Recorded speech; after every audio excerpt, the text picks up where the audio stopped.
Welcome to DataChannel. This video will demonstrate how to move your data from your MySQL warehouse to Google Sheets using DataChannel. There are two methods to move your data from your data warehouse.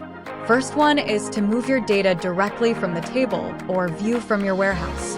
Second is by using a data model where you can define your SQL query. From Reverse ETL, go to All Destinations section.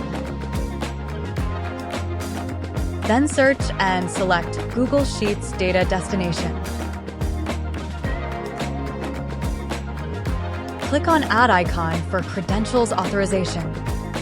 Provide any name for your reference and use OAuth to add credentials. Click on Add Data Sync to start adding reverse syncs to your account. Select the added credentials and click on Next. Select the desired object and click on Next. Select the sheet name and worksheet where you want to move your data. You can either fetch your data directly from table/views in your warehouse, or you can use a data model. When selecting table or view, you need to select your added MySQL warehouse. All warehouses added to your account will be listed here. Then select the desired table.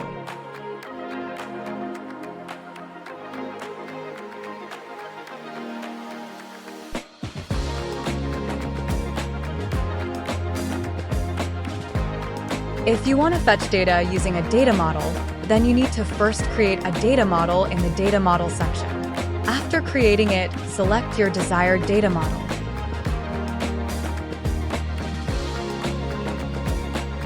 Now once fetch from table or data model has been selected, you need to map the target fields with source fields.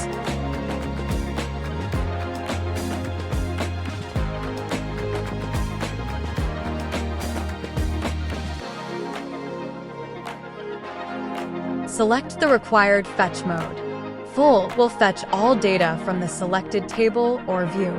Incremental will fetch the fresh records added since last fetch.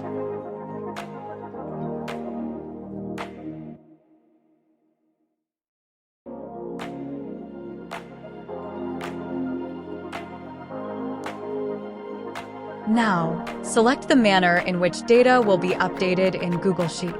With Upsert selected, only new records or records with changes will be upserted based on specified upsert key. With Append selected, all data fetched will be inserted. Selecting Replace will ensure the existing table is dropped and recreated with fresh data on each run.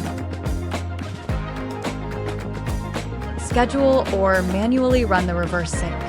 You may also use the advanced scheduling options for more fine-grained control.